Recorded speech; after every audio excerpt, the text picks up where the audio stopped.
This is a short video on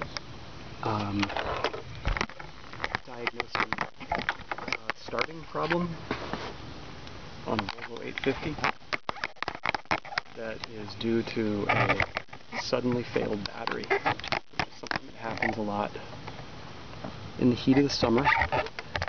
The car will be running fine, and then you could stop it and the next minute start it and try to start it and it won't start. So this is just measuring the voltage on the battery. This is just the open circuit voltage, is about 12.9 volts. So it's pretty hot today, about 100 Fahrenheit.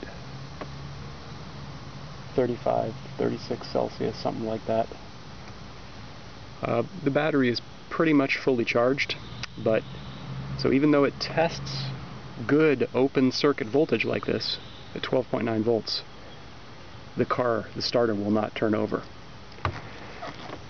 You just get the clicking solenoid. So I took this battery out and took it to the place where I bought the battery, and they had a fancy digital battery analyzer and tested the battery, and they pronounced it good.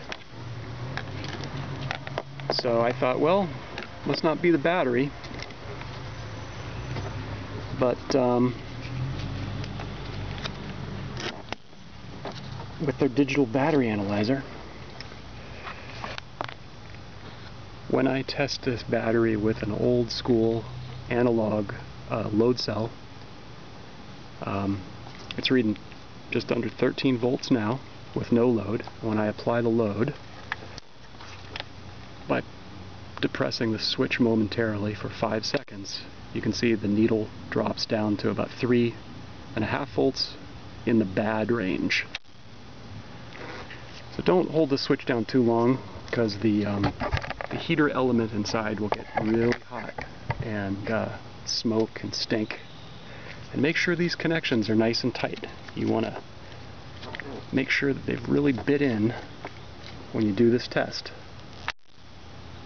But if you get a bad reading with a load cell like this, it means the battery will not put out enough current to turn over the starter. So this battery is bad, despite what the digital battery analyzer said at the store. So I just want to make a short video that shows that. So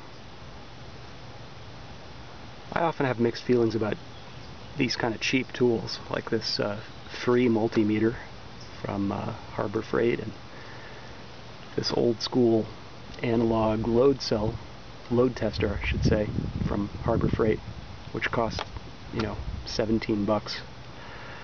But they're pretty useful at figuring out when you got a bad battery. Even when at the store they'll tell you it's good. So I'm off to go get a new battery. This one lasted about 3.5 years. And I will test the new battery with this load cell and see what it shows. So here's the new battery that I just went and got at the store, and I'm gonna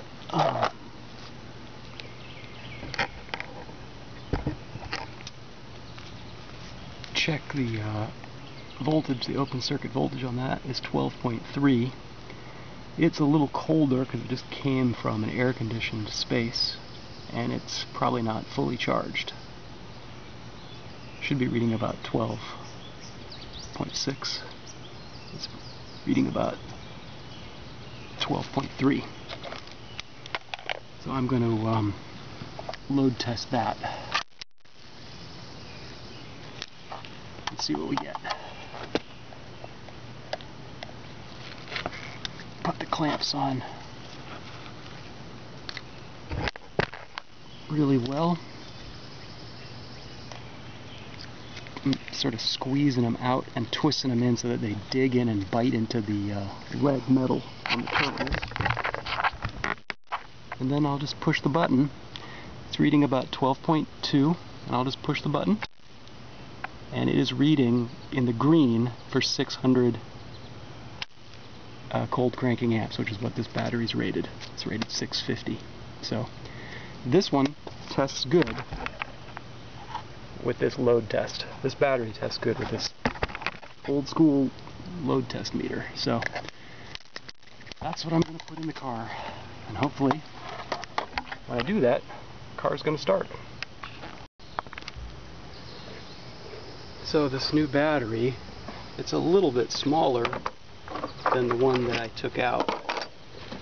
Oh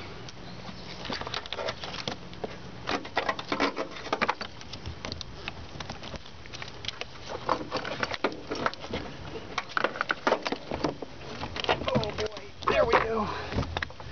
Always a little awkward. Put it in backwards. Isn't that smart?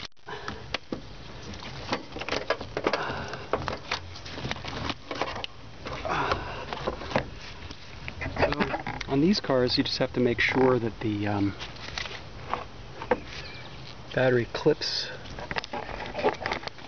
under the rear, and then there's a clip on the front that can slip in and lock. And when you do that, the battery's pretty secure. And then what you want to do before you attach the cables is clean the terminals. So I've got a little brush that I bought that has got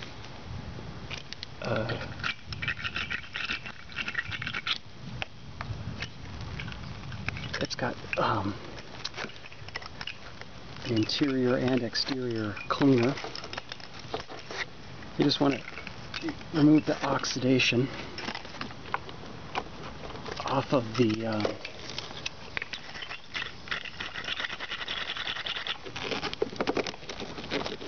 cables, and then seat them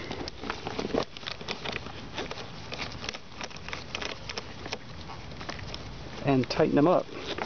Tighten up the screws.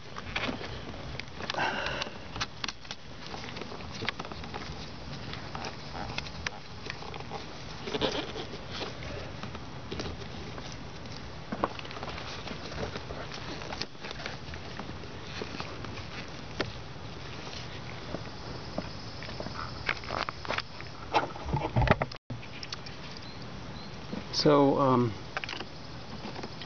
I've just got this mini little adjustable wrench, but you know, the better way to do this is with the exact right size open-ended wrench,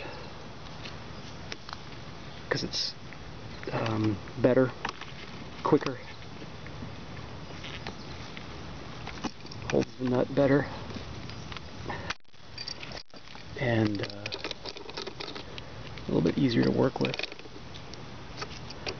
But you don't need to tighten these battery terminals too tight. As long as they're clean, don't have a lot of corrosion on them, you're just want to get them tight. And this has got a nice little handle that folds down. And then I noticed it came with some little battery terminal covers that I may notch with a knife or scissors so that terminals can be covered, which just looks cool.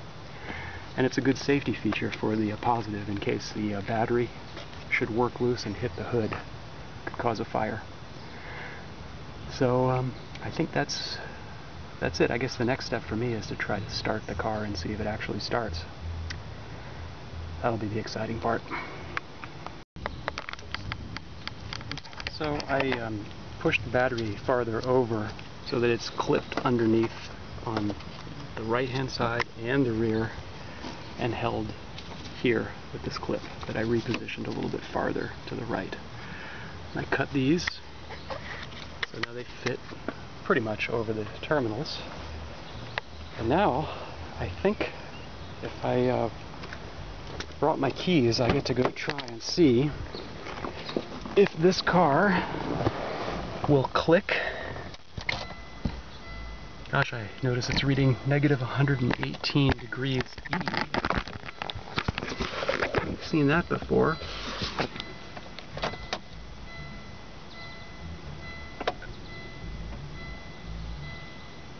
That's looking good. Oh, now it reads 32 degrees, see? And my little voltage gauge is reading 11.8, which is kind of low.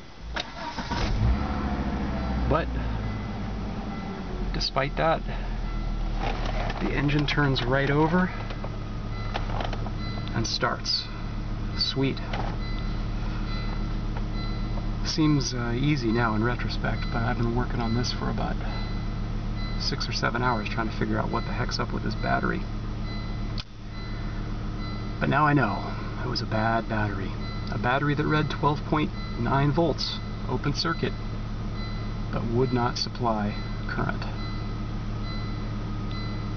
And the digital battery analyzer at the store proclaimed that old battery as, I think it was 650 or something cold cranking amps on that guy's tool. But that is definitely not the case. So I'm pretty happy with the little load tester I got. That's the end of the video. Bye.